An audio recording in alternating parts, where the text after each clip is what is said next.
This episode of the World Soccer Talk podcast is presented by Sling. Watch the CONCACAF Gold Cup in June and July with Sling TV. With the best teams competing against the US to win the competition, watch the games on Sling TV. Hello and welcome to the World Soccer Talk podcast. My name is Christopher Harris. I'm joined by my co-host Kartik Krishnar. This Kartik, it's hard to believe, but this is episode 1500 since we began the podcast in 2006. It's, what are we, 2023? It's been like 17 years, 1,500 podcast episodes. Yeah, I would have, in the beginning, I would have never imagined it would have gone this long and this well. What about you? Yeah, I never would have imagined it either, and it's just such a great testimony to everybody at World Soccer Talk that's worked with us through the years, and the different incarnations we've had of this podcast. We've really kind of pivoted and adapted to what the audience wants and what our readers are interested in. So we started out as an interview show. I mean, we brought some of that back with what Kyle does midweek, except on video this time. We've gone through incarnations of doing review shows of European football and English football, doing stuff in terms of major tournaments, World Cups, Euros, Copa Americas, doing daily shows about that. Went into broadcast pretty heavy for several years and broadcast media and analyzing that, and now talking about hot topics in the game. All right, well, a big hot topic is in the last 12 months, Saudi Arabia has been working on trying to change sports as we know it, whether it's golf or tennis, and now soccer. The wealthy Arab nation has set its sights on conquering world sport. This week there was a quote, I think it was in the mainstream press, but it was from the president of the Saudi Arabian Football Federation. And he said in regards to kind of all of the investment in the sport, he says, sport is a key driver of Saudi Arabia's ongoing transformation under Vision 2030, which has established the kingdom as one of the fastest growing and most exciting countries in world sport. We believe hosting international events provides an opportunity to grow the game further and to inspire new and existing fans while showcasing to the world Saudi's hospitable culture and huge passion for soccer. So in soccer circles, Saudi Arabia's public investment fund, PIF, now owns an 80% stake in Newcastle United and owns 75% of the four most popular Saudi Pro League teams. And as we've seen in the transfer window in the last 12 months, I mean, it's every time we look at it, there's another transfer rumor or signing. The Saudis have signed so many stars, including Cristiano Ronaldo, Karim Benzema. Last week was Ruben Neves, N'Golo Kante, and many, many more players linked to the Middle East nation. So, Kartik, I ask you, what's the big deal? Why should we pay attention to this story on this podcast, this topic? And also, do you have any concerns about what Saudi Arabia is doing? Yeah, so initially, early last week, there was a lot of interest in the British press about the number of player sales from Chelsea, potential player sales. The only one that's actually crossed the line as of this recording is Hakeem. It's not Hakeem Ziyech. That hasn't been closed yet. Is N'Golo Kante, and that was that was done earlier on. So, but the number of potential player sales from Chelsea to Saudi Arabia, and the suspicion about Clear Lake Capital and Todd Bowley's other business ventures in Saudi Arabia. Now, it does appear like there is a remarkable amount of interest from the new Big Four that you referenced in Saudi Arabia. Those four clubs, which are all in Jeddah and Riyadh, the two largest cities in Saudi Arabia, those four clubs in Chelsea players. But we also know Chelsea have 35 first-team players or whatever, and they need to dump a bunch of them. So logically, if you're the Saudis and you're trying to build this league with Vision 2030, build those four clubs at the PIF, and I should point this out at the top. Saudi Arabia now has the prospect of having a very unbalanced league, like so many of the leagues in Europe, where the PIF has invested in 4 clubs, and the other 16 clubs in the first division don't have that investment. And all these big players we're talking about are going to those 4 clubs. So, but if you're looking to build those 4 clubs up, I guess the first place you'd look is Chelsea, because they have a bloated squad and they need to dump players.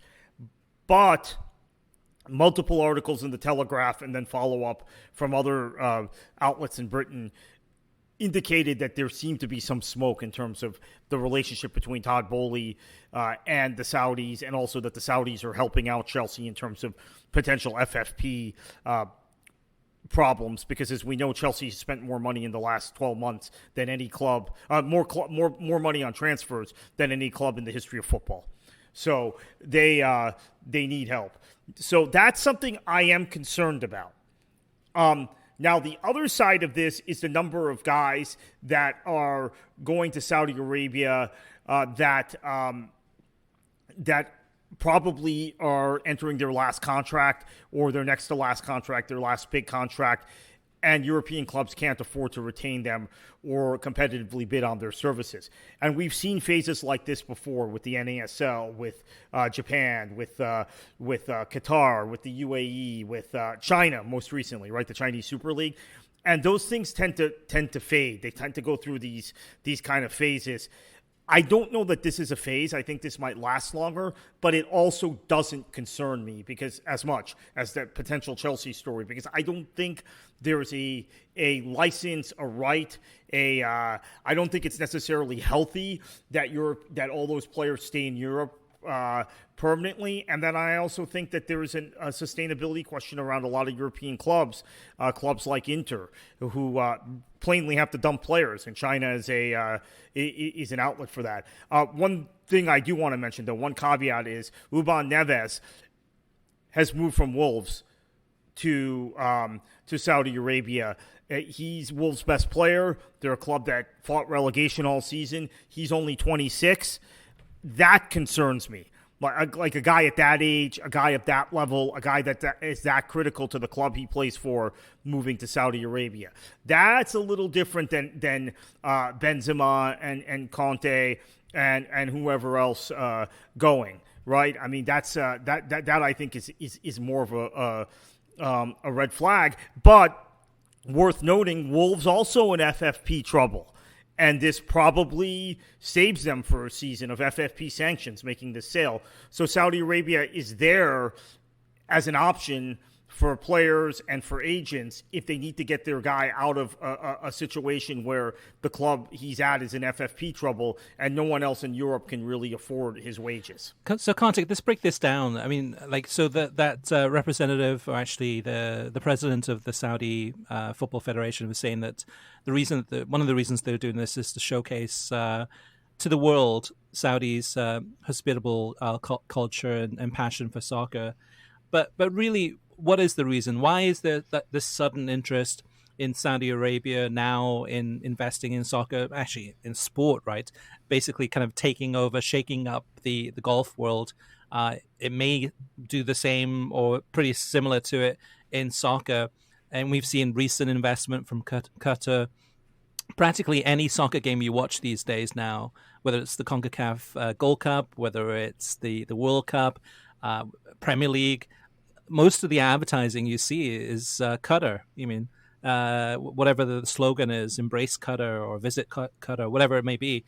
But what at the heart of this, what is the real reason that Saudi Arabia suddenly is hugely interested in soccer?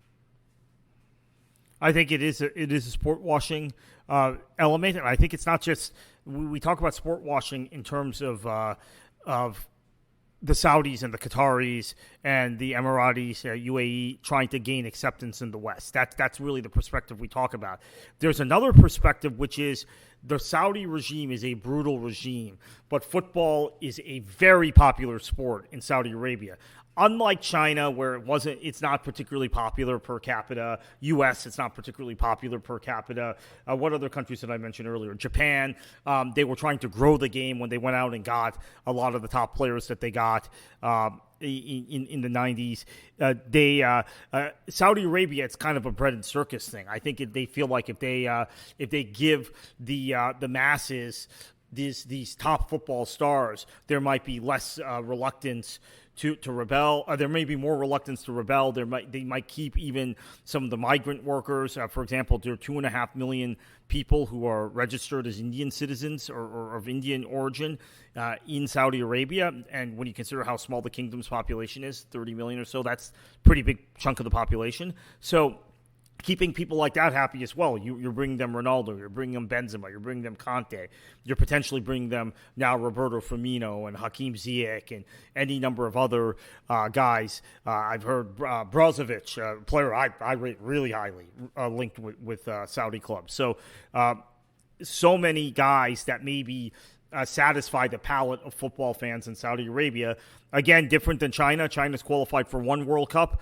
We know Saudi Arabia qualifies regularly for major international tournaments, and they beat Argentina in this last World Cup, right? They gave a very good accounting of themselves at this last World Cup. So we saw with Qatar in the World Cup in regards to sports washing, right, in terms of all of the human rights abuses, everything that's happening within Qatar, lack of human rights there, and how Qatar continues to try to paint a different picture, tries to focus on, look at all these great things we're doing for sport, essentially in some ways buying out the sport in some ways in terms of coverage.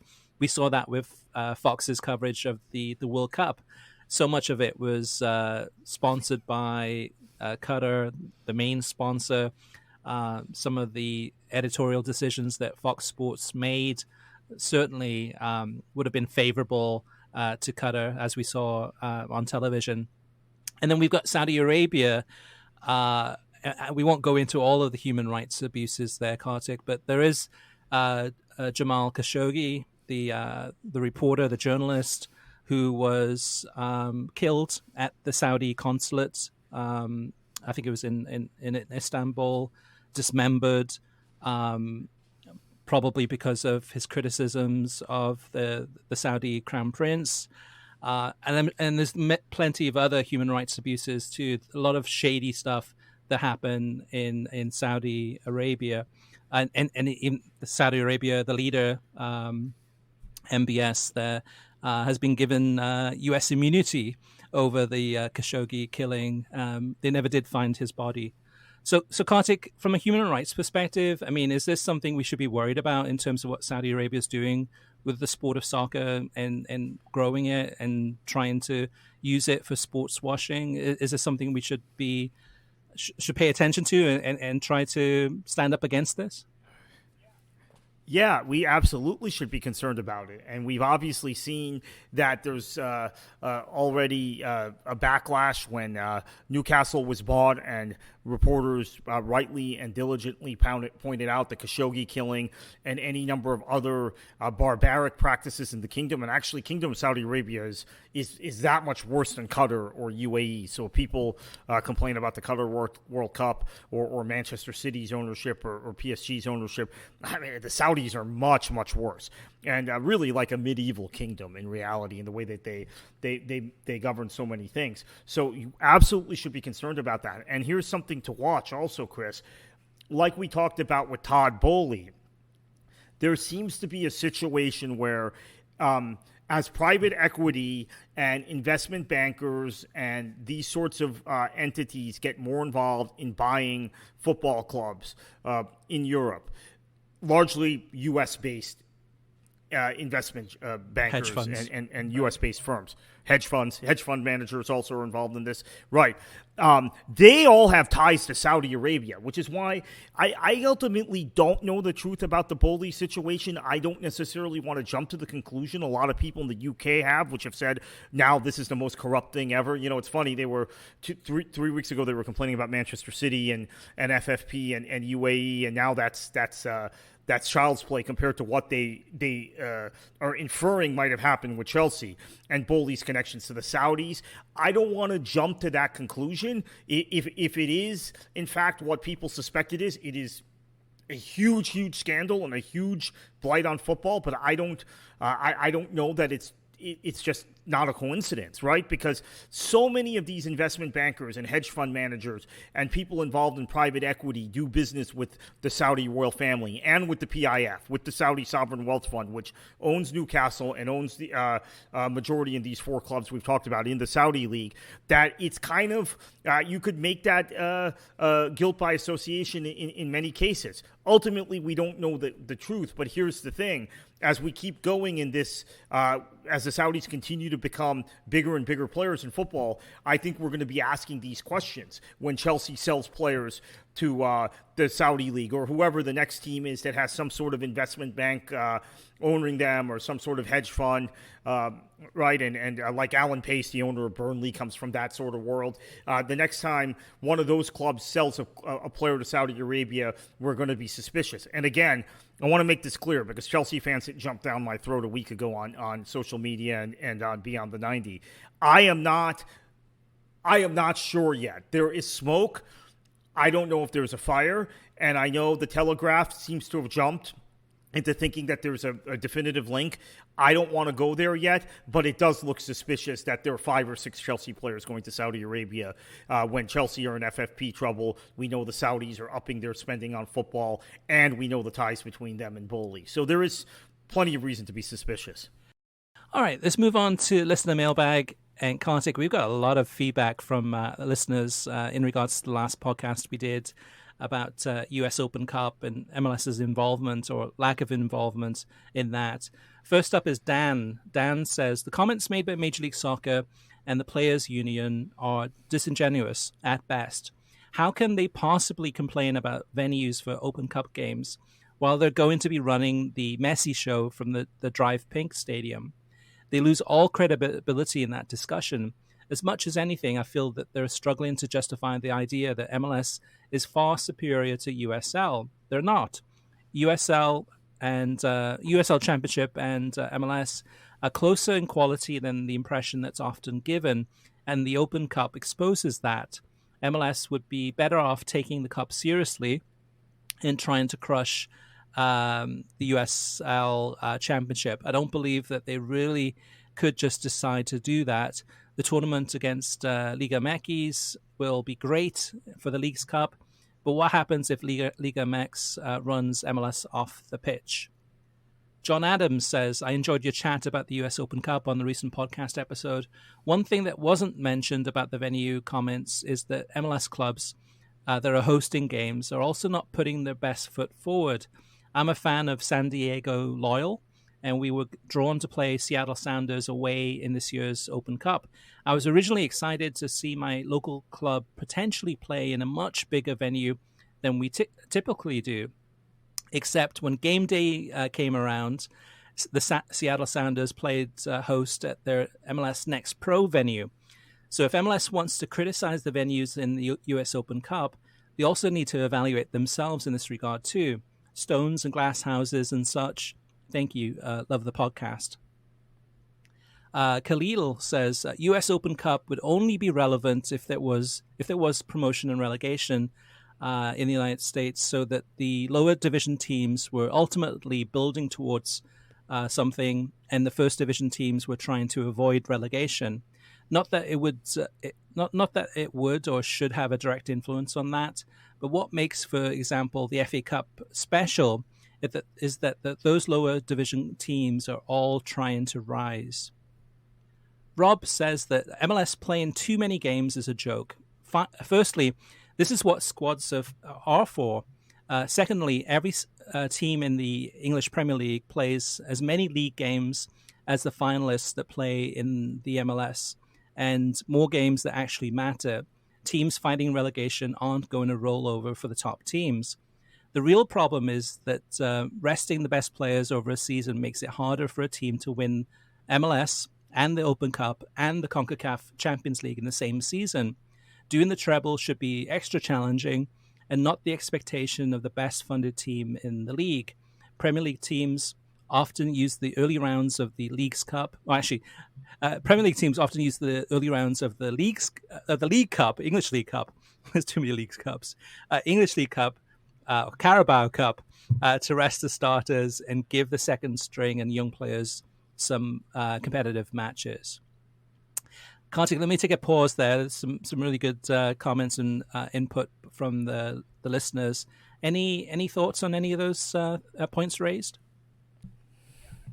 Yeah, I think that there's, to me, no question that also to Dan's point, that maybe undermining U.S. Open Cup has another purpose that we didn't really discuss on Friday in that podcast, which is since USL Championship clubs do very well in the tournament, maybe this undermines the idea that the results of the tournament matter, because the head-to-head comparison about quality of the two leagues can be made based on results in the tournament. MLS teams win the tournament every year. However, every season there's several being eliminated by lower division competition. Last year we had a USL team reach the finals.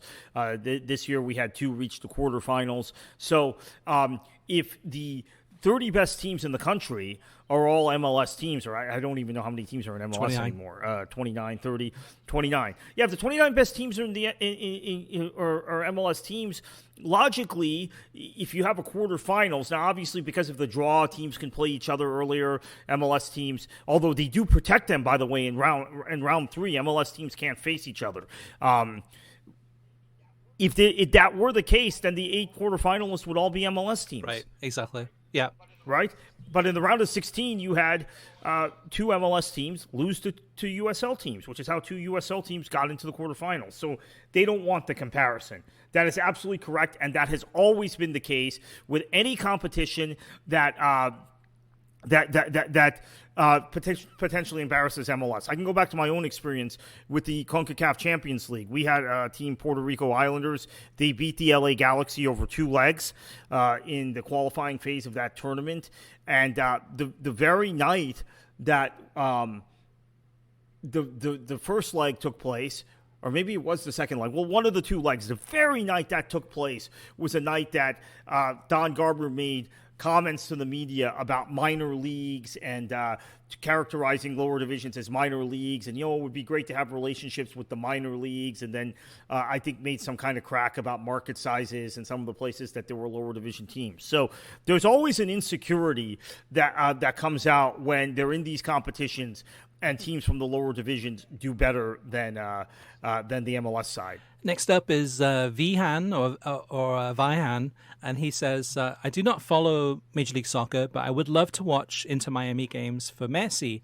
Is the MLS season pass the only option I have, or are games going to be shown live on Fox and other channels? Is this similar to what NBC has with the Premier League? So great question. So over the course of the regular season, there's I think it's 34 games. 34 games are going to be televised on Fox. We're already more than halfway through the season, so we've already gone through a lot of those on Fox and FS1. So there's going to be, basically just a little bit more than maybe a dozen games left to be shown on television. So roughly about 1 a week on television. Now, every single game is streaming on Major League MLS Season Pass. Even if it's on television, it's on MLS Season Pass also. And then the comparison between the Premier League and Major League Soccer. So with the Premier League, roughly 50% of the games are exclusive to Peacock. In Major League Soccer, the amount of games that are exclusive to MLS Season Pass is about 88%. So a big difference, right? It's 88% of the games are exclusively available on MLS Season Pass for the regular season, and then the remainder 12% are also available on television on either Fox or FS1. Great question. Next up is Scott. Scott says, MLS has made a critical mistake with Messi. They have failed to address the issues ahead of mass production. They have made the DMC DeLorean mistake. It's no secret MLS has failed to sell their product domestically. Their temporary solution remains simple and effective: expansion. But expansion can't last forever. And now they have placed this version of their product center stage to the world that'll be mocked and ridiculed.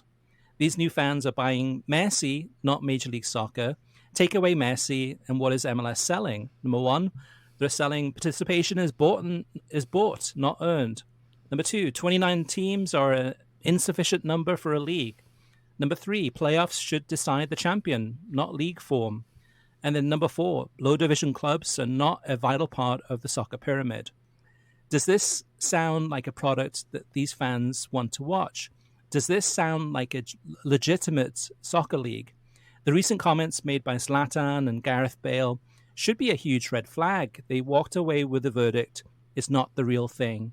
These new arriving fans are no different. MLS has now cemented the narrative and has spent billions trying to overcome out of their own arrogance. Billionaire band-aids don't work in the public square of soccer. Just ask Qatar. Some strong words there from Scott. We've seen Qatar too, even in the Gold Cup. I mean, even the World Cup, right? The worst performing team, and then the Gold Cup so far. Yesterday actually, this week, losing to Haiti in the last minute. So on the pitch, not so much for Qatar. Off the pitch, I could argue that actually they've done well in terms of trying to buy a lot of broadcasters and fans, but. Kartik, any take on that in terms of what Scott's saying? Some pretty harsh stuff, but even in some ways, it's valid, right? Yeah, I think it is very valid, and the recent comments by Bale were particularly, to me, telling, given the timing. And this is something that, by the way, American players have said. Casey Keller on ESPN FC a few years ago said that he was struck when this was right after the U.S. hadn't qualified in 2017 for the 2018 World Cup. So now it's about 5.5 years. So I said semi-recently. Keller said when he got to Seattle, he was shocked, right? Because the team would lose a game or two, and it would be no big deal. Oh, we'll just go get him next time. There was no real consequence, he felt, for losing, and that was something very new to him culturally. He had been overseas since he moved to Millwall, I think, in 92. So he came back, 2009 is when he came back to MLS. So he'd been in Europe for 17 years and had played in Germany, England, and Spain. So he had seen a lot in all those different countries and cultures, and it was a red flag for him. And he was pinning part of the U.S.'s failure to qualify for the 2018 World Cup on that. So these are the types of things that MLS fans like to push back on, but they're real issues. And for someone like me, who's very invested in lower division soccer, who's been around lower division soccer, who's talking to people in lower division soccer almost every single day, we do feel like we're excluded. We feel like, in many ways, we're not part of the greater soccer ecosystem, even though we're producing more of the players and more of the grassroots energy and the participatory side of the sport for young American men and women, because MLS and NWSL, throw them in there, have these single entity things that are based on expansion and basically buying participation. So it really is backwards. I could see, though, with this, Kartik, so when Messi comes, the stadiums are going to be sold out. Television coverage for those games, those few games that are on Fox, I could see those breaking some records. I could see 2 million people tuning in, or perhaps even greater than that. I could see big numbers for a game, maybe his debut, whatever it may be. MLS Season Pass, even though we won't see those numbers, I'm sure those will skyrocket. But ultimately, it may end up being that MLS is not the one that actually profits from all of this. Well, they will profit, but in terms of long term, it might be that you're introducing a whole new audience to Messi. They see Messi play, they're wowed by his incredible skill, seeing it first person or seeing it on television, introducing new people to the equation. And ultimately, the long-term benefit from that may be just generating more soccer fans.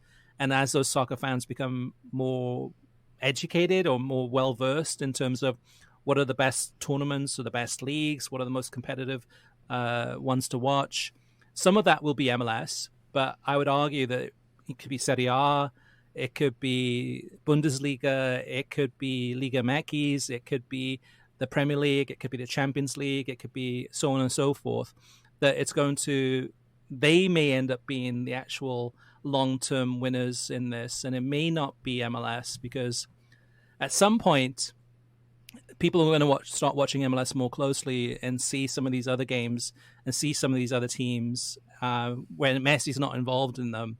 And with 29 teams, right? It is a diluted league in terms of the talent. Some teams are great, for the most part. Some are not so great. I mean, it's very inconsistent. I think so far this season is going on right now is on track to beat the records of the most 0-0, 0-0 games in MLS history. So there's been a lot of duds. I mean, and unfortunately, a lot of them have ended up being on television. Those big games, the FS1 or the Fox games, there's been a lot of those. So it will ask a lot of the questions about long term once the buzz evaporates with Messi, and things get back to normal. I think the quality is going to be something that people are going to look at and go, I mean, we're missing something. Is this the best of the best? No, it isn't. So which are the best leagues or tournaments? And those audiences may go in that direction. But by that point, though, too, MLS would have cashed the checks and would be at least sitting pretty in terms of generating a lot of traffic and money. So maybe they won't care at that point because they're thinking maybe more short term. All right.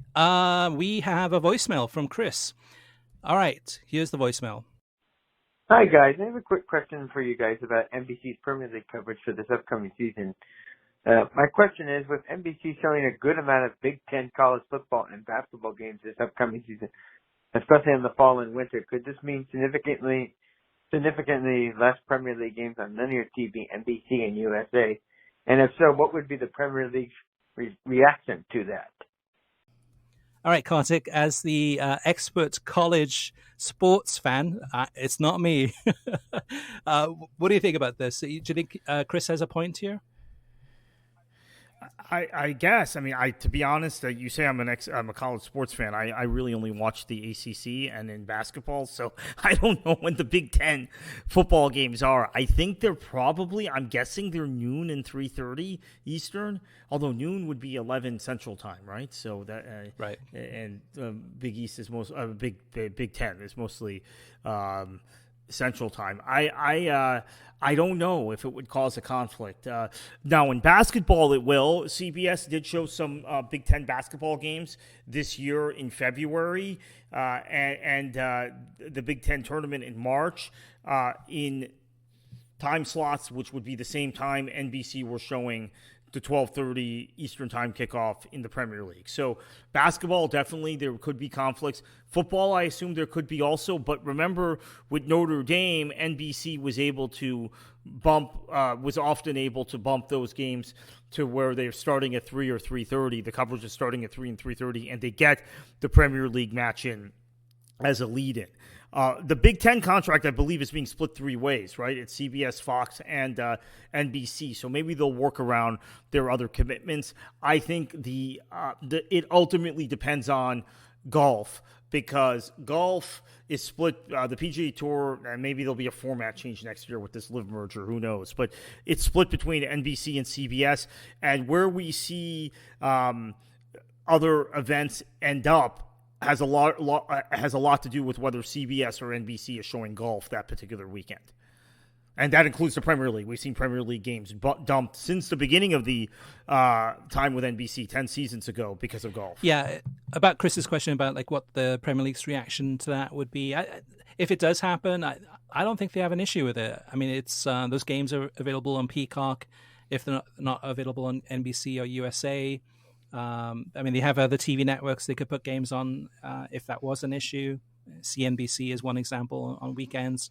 But we've seen from the Premier League in terms of Peacock, I mean, some of those games are getting over 500,000 to 750,000 people just watching games on Peacock, which is fantastic numbers. So I don't think it's an obstacle or a deterrent for most people. Adam says, what are your thoughts, Kartik and Chris, on the 3 p.m. blackouts in the United Kingdom where there's no football shown for 2 hours until 5 p.m.? Are you for or against this? Has been since the 1970s, right? But are you for or against the blackout window in the UK? I'm for it because it protects local football clubs and lower league clubs from being overwhelmed by people staying at home potentially watching Premier League games. Yeah. So I think it's an important way of maintaining support for local clubs. That's why it's in place. I'm for it, but because of I can rub it into my any British relatives or friends I have, I can we've got access to every single game. We can watch all the games from the Premier League during that window, but you cannot. I'm kidding, of course, but I see both points on this one. I mean, in this day and age, it does seem crazy to have blackouts. And I think we've seen the benefits of not having blackouts for Major League Soccer, making it simpler, making it easier for people to watch games. And but it would have an impact on lower league soccer. And if it does hurt that, then ultimately at the end of the day, I don't think it should be changed. All right. Last but not least, we have a voicemail from Juan. Hey, World Soccer Talk podcast crew. My name is Juan in North Carolina, Charlotte.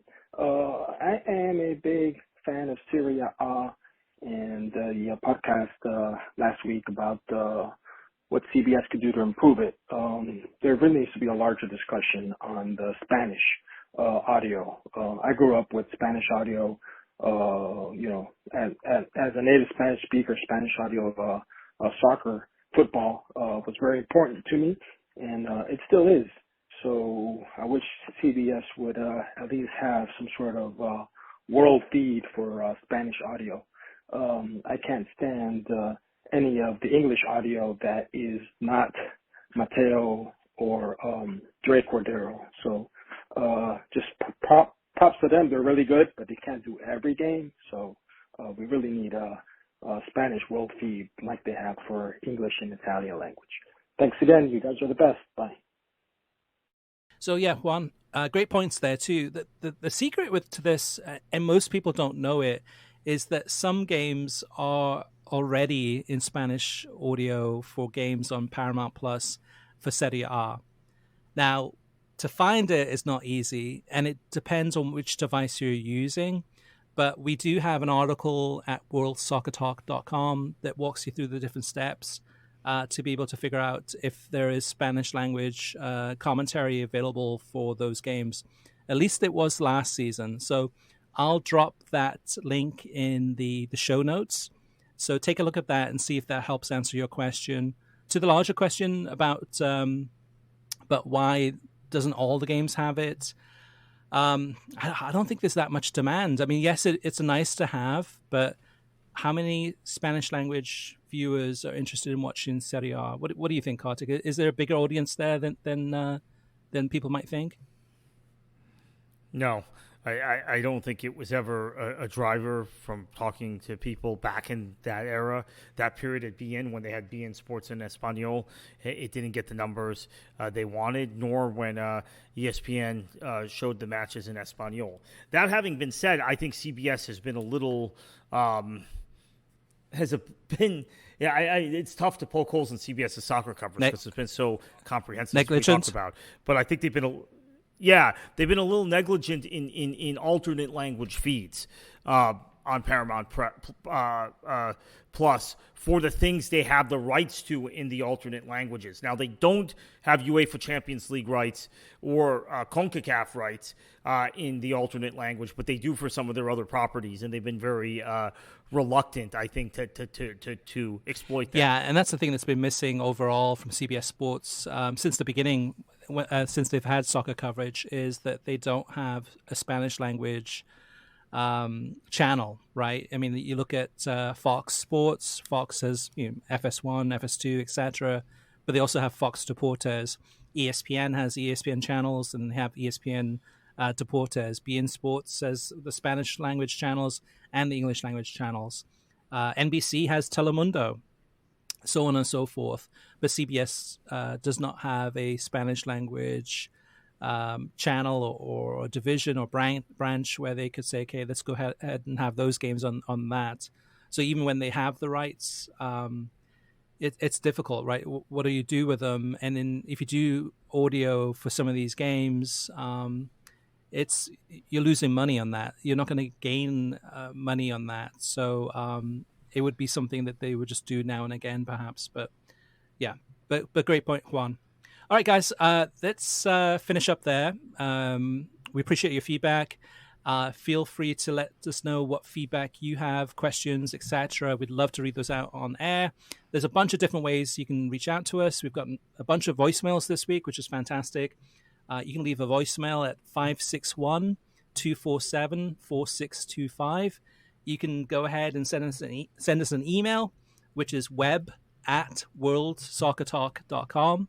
You can go to the website, worldsoccertalk.com, and click on podcasts and then leave a comment in the latest podcast episode. What else? Facebook.com/worldsoccertalk, YouTube.com/worldsoccertalk, and on Twitter @worldsoccertalk. So a bunch of different places to leave your feedback. And again, we appreciate every one of those. And we'll always do our best to try to read those out on air. We promise to try to get to everything, but sometimes it's difficult. So, all right. And Kartik, where can listeners find your written work and other podcasts, perhaps, or and also where can they find you online on social media?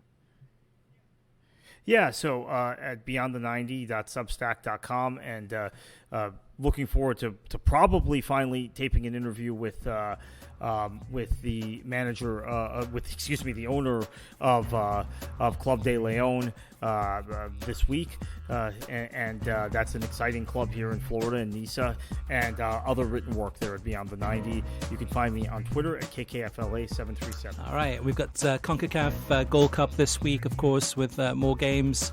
US against St. Kitts and Nevis, plus much more from around this hemisphere and from around the world. So whatever you do, Kartik, what are you going to do, and what should the listeners do? Enjoy your football.